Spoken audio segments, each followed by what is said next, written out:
abo abagenda okuvuganya ku bifo ebyenjawulo ku baka ba Parliament okwetoola eggwanga erya Uganda disitulikiti 46 ze tulimu era nga kugenda kukulungula ennaku 2 olunaku ekinsinza okulaba abamu ku abo ababadde mu Parliament y'eggwanga basazeewo okwewandiisa ku lunaku olusooka. Ababadde bazze okusunsulwa ku bifo by'ababaka mu Parliament mu disitulikiti y'e Mubende beemulugunyiza ku kukandaalirizibwa okubaddewo. Omulimu guno gukoleddwa mu kigagga mu Mubende Municipal awali yafeesi z'akakiiko k'ebyokulonda era zituuse essaawa 5 ku makya nga tewannaba kikolebwa. Abamu ku betwogeddeko nabo bagamba nti enkola eno erina okukyuka. Haji Bashir Lubega Sempa eyeesimbyewo mu Mubende Municipality agamba nti kino kivudde ku bannaabwe abazze tebeetegese. Abantu abamu balwisibwa era abo ababadde tebeeterezeza bulungi ate be balwisiza ffe abeeterezeza. David Kabanda akwatidde NRM bendera e Kasambya alabudde abo bonna abazze bagamba nti tayitamu mu mazima nti kati kazaabika emipiira nga batunka mu kalulu aka bonna. Naye engeri gye Ssabba Kamyufu abalonzi baffe bonna bwe bali bagenda ne bagamba abantu baabwe nti mujaguze naye musale akalu kawedde.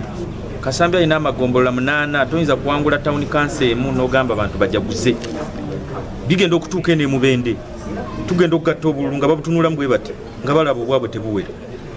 Bwe batuuka e Kampala mu tribunal nti Kabanda yababba nti teyatubba naye waliwo violence awo. Newankubadde ebyokwerinda bibadde binywezeddwa ate byo ebyokwetangira COVID-19 tebijjumbiddwa nga bakiraba n'aba mu ngalo batono. Ate yo emukono okusunsula abagala okuvuganya ku bifo bya Parliament kutandise mu Kimpowooze nga Muganzi Maka Mayanja yakulembeddemu okusunsula kuno. Minisita omubezi ow'amazzi Ronald Kibuula asunsuddwa mu Mukono North ku kadi ya NRM ate ye munnamawulire Zulia Basiima amanyiddwa nga Nakapanka neyeesimbawo ku bwa Namunigina. Basiima Zulia, duly nominated as a candidate to contest for election as a member of Parliament for Nakifuma County constituency.